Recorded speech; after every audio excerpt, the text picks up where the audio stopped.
उसने कहा नंद और यशोदा दिन रात रोते रोते आंसू बहाते हैं, ये वहीं से धारा निकली है, ये प्रेम की धारा है।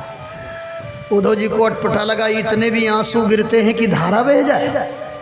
और उद्धव पहुँचे हैं, एक ग्वाला से बोले नंद बाबा का घर यही है? कहा हाँ। कहाँ है बाबा? बोले अभ्यंतर में, अंदर में है। कहा जाओ सूचना दे दो कि कोई मथुरा से दूत आया है। और जब वो सूचना देने गया, हाथ जोड़ करके कहा बाबा बोलो एक ग्वाल, सुनो नंद बाबा मोहि लागत मथुरा से एक दूत चली आयो है। धाये नंद बाबा और पहुँचे हैं उद्धव पास, ओ बाबा ने जानो मेरो पूत चली आयो है। नंद बाबा ने समझा मेरा बेटा आ गया, मेरा लाला आ गया। कस करके नंद बाबा ने पकड़ा, आ गए कन्हैया।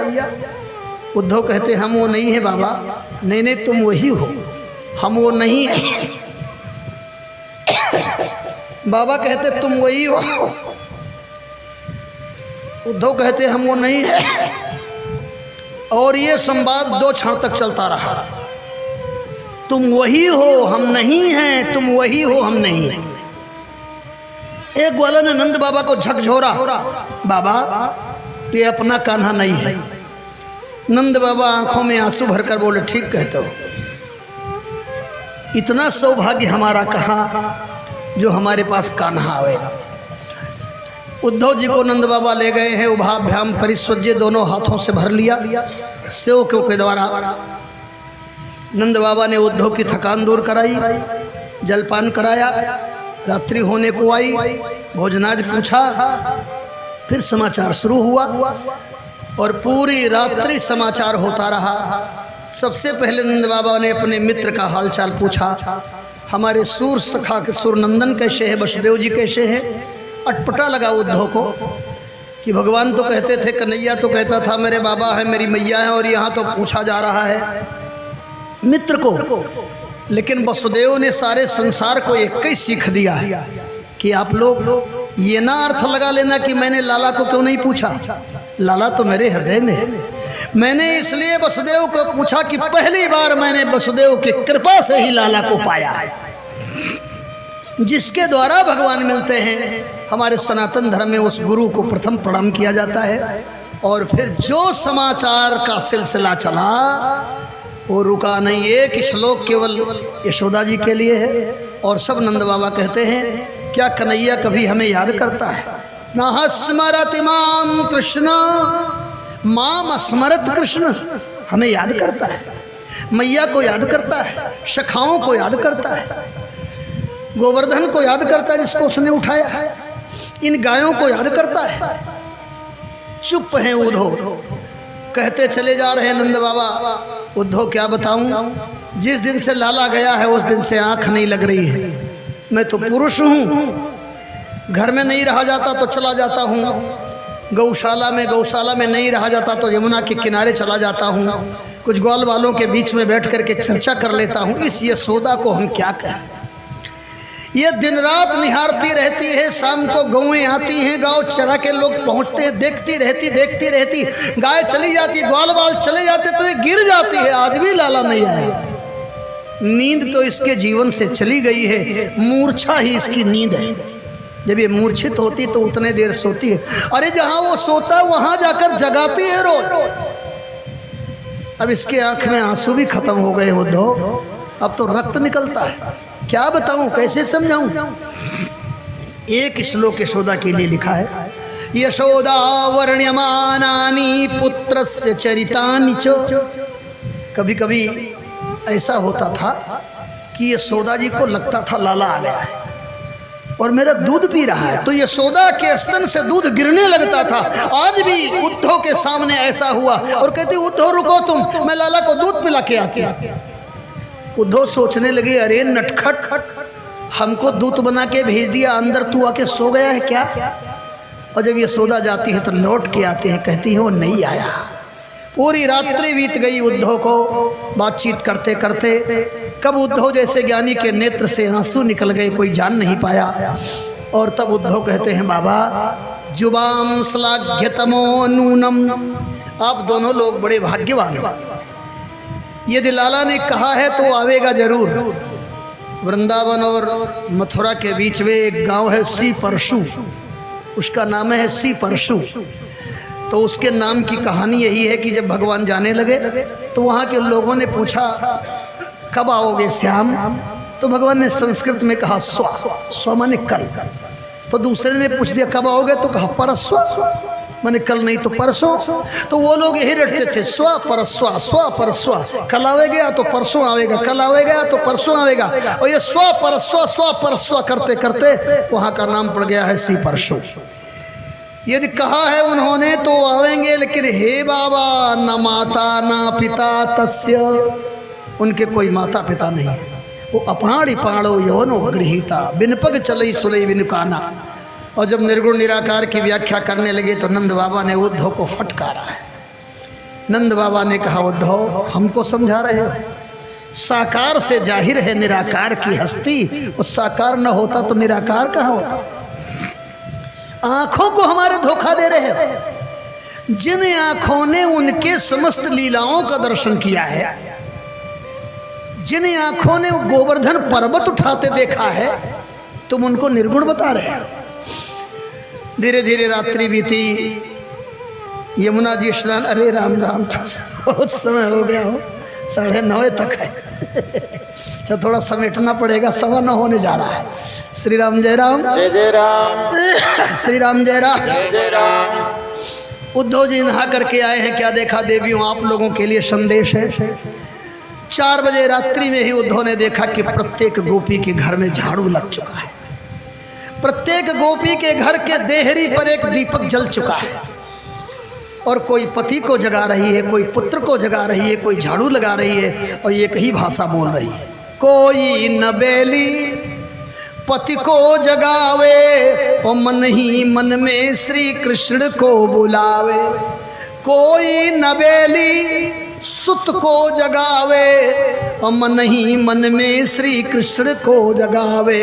उठो लाल अब तो यही नाम बोलो, हे कृष्ण दामोदर माधवेति। उद्धव जी आए, सवेरे सवेरे गोपियों ने स्नान किया। नित्य का नियम है नंद बाबा के घर में जाना, और जिस आसन पर गोविंद बैठते थे उसको प्रणाम करना, फिर अपना काम शुरू करना। आज गोपियाँ गई तो देखा एक रथ खड़ा है। विचार करती है रथ लाने वाला कौन, पता लगा वही अक्रूर आया होगा। आपस में कहती हैं वो पिंडदान करने आया है क्या अपने स्वामी का। और बढ़ी उद्धव को देखा, चारों ओर से गोपियां उद्धव को घेर लेती हैं। बड़ा सुंदर संवाद है। वहाँ खाली निर्देश मात्र करेंगे, गोपियां घेर लेती हैं और उद्धव से समाचार होने लगता है। एक अच्छी बात लिखा है, उसको जरूर दुनिया वालों को ध्यान देना चाहिए।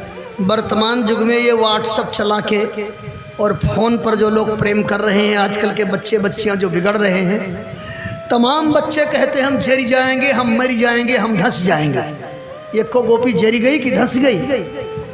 ये जो संसार का प्रेम है, इसे प्रेम नहीं, प्रेम बदनाम किया जा रहा है।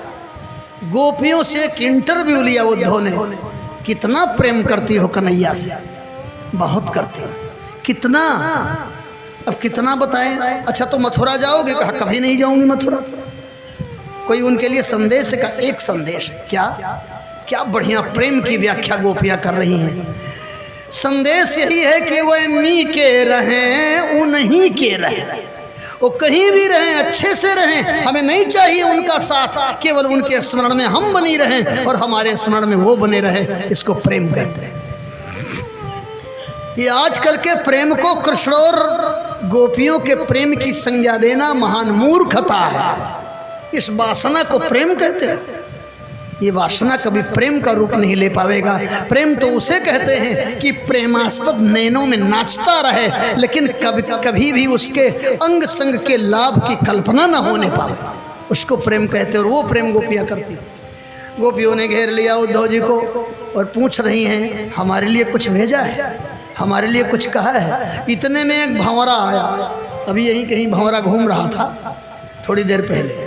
वो मन मन करते हुए राधा रानी के चरणों में बैठने चला। राधा रानी ने लगा रखा था अपने पाँव में महावर, और महावर में मिला रखा था केसर। उसी केसर की सुगंधी को लेने के लिए गया तो राधा रानी को भगवान याद आ गए। और जब भगवान याद आ गए तो कहना है उद्धव से कहती हैं भंवरा से। इसको संस्कृत में कहते हैं प्रणय प्रकोप ब्याज स्तुति। और ये हमारे देहात की माताएं बहनें ज़्यादा जानती हैं। कहीं दुई पड़ोसिन लड़ जाएं तो गाली देना है, पड़ोसिन को गाली देंगे कुत्ता को, और तब तक उधर से बिल्ली को सुनो। और दोनों को पता है कि ये कहाँ जा रहा है। वो न कुत्ता को है न बिल्ली को है, उनको भी समझ रहा है, इनको भी समझ में आ रहा है। कहना है उद्धव को कहती हैं भंवरा से, अरे भंवरा तुम मनाने आए हो? मधुप की तव बंधो मास प्रसांघ्रिं सपत्न्या कुछ बिलुलित माला कुंकुमस मस्त्रुभिर्न। अरे कारे, दुनिया वालों कान खोल को सुन लो, कभी कारे से प्रेम नहीं करना।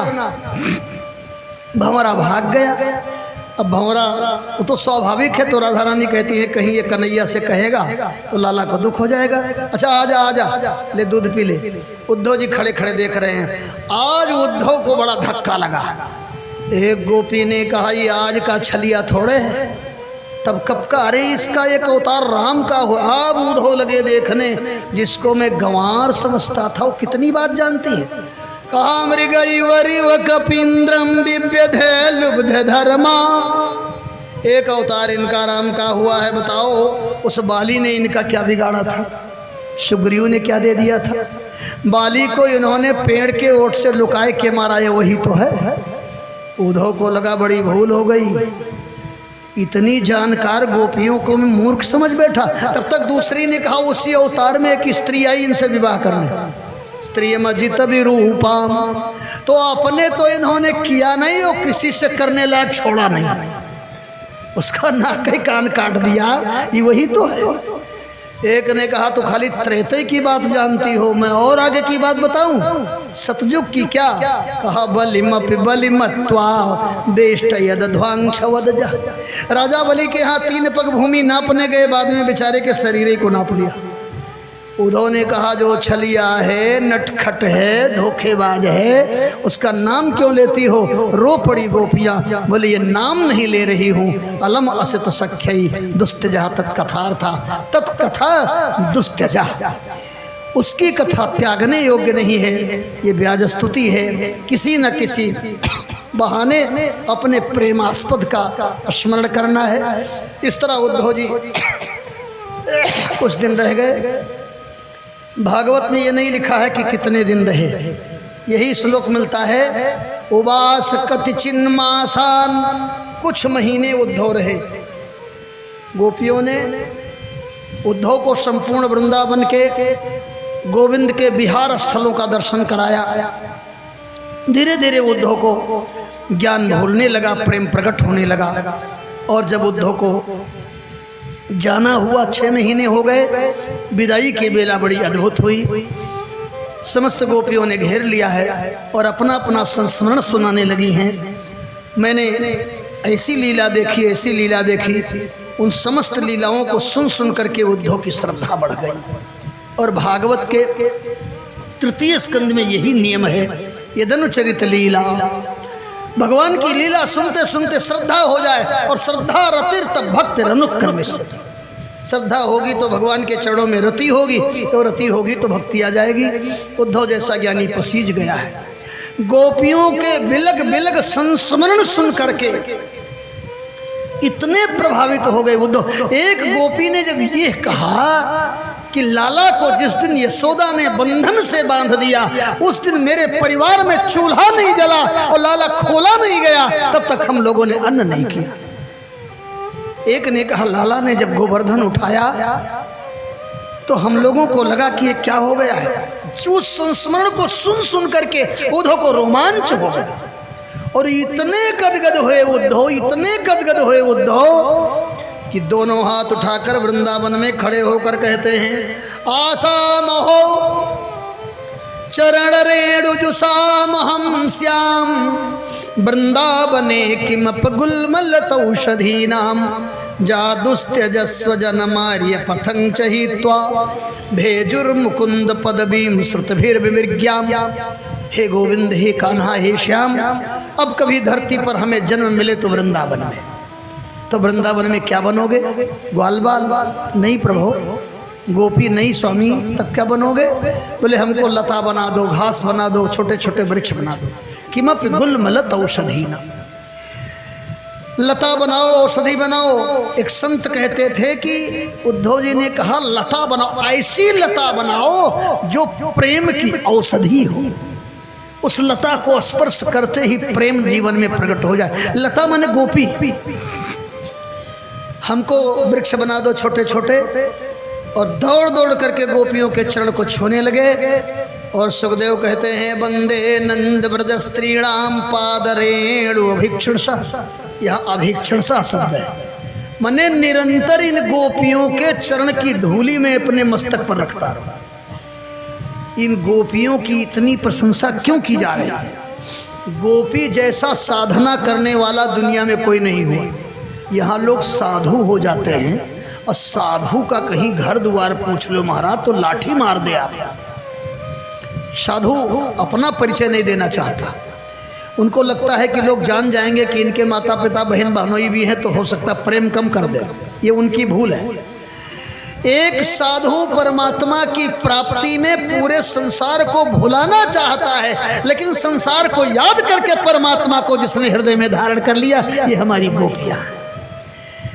कुशलता इसमें नहीं है कि तुम त्यागी हो गए, कुशलता इसमें है कि सबके बीच में तुम्हारा त्याग कैसे होगा, परिवार के बीच में कैसे भगवान को याद कर रहे हो। सही त्यागी वही है।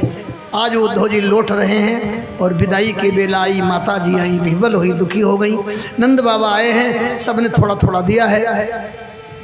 उद्धव जी के रथ में तिल रखने की जगह नहीं है। हमारी तरफ से देना, हमारी तरफ से देना, हमारी तरफ से देना। तब तक बेचारा मनसुखा आया और न जाने कितने दिनों से अपना बाल भोग अलग अलग रखता था, इकट्ठा करके लाया है। लाला को दे देना, कह देना तुम्हारे मनसुखा ने दिया। इतने में यशोदा जी पीछे से आई माखन रोटी लेकर के और कहती हैं न जाने इतने दिनों से मेरे लाला को माखन रोटी मिली कि नहीं मिली। सूरदास के शब्दों में संदेशो देवकी सो कहियो, यद्यपि धाय हूं तेरे लाल की धाय, मने नौकरानी, सुरत करत ही रहियो। यशोदा जी कहती हैं कछु कमी है नहीं मथुरा में।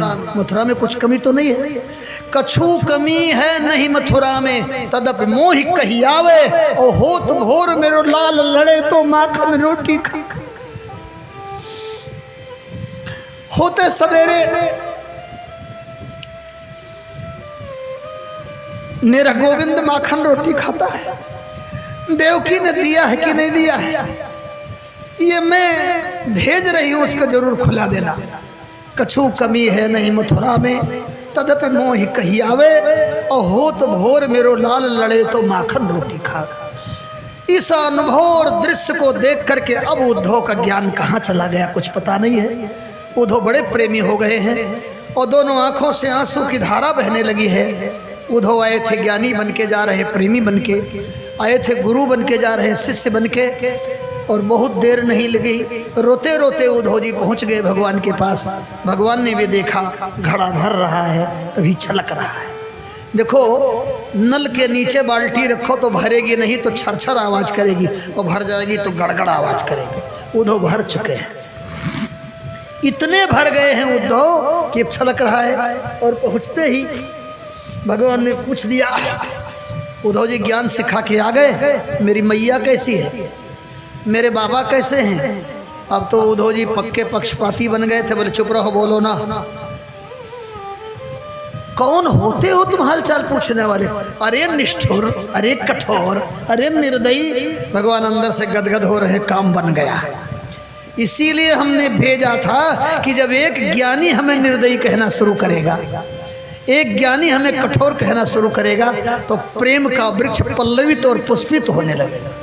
उद्धव को भगवान ने प्रेमी बना दिया, और सचमुच में उद्धव जैसे ज्ञानी को प्रेमी बनाने के लिए ही भगवान ने भेजा था। अनिर्वचनीयम प्रेम स्वरूपम प्रकाशयति पात्र। अरे प्रेम कुमर्थो महान।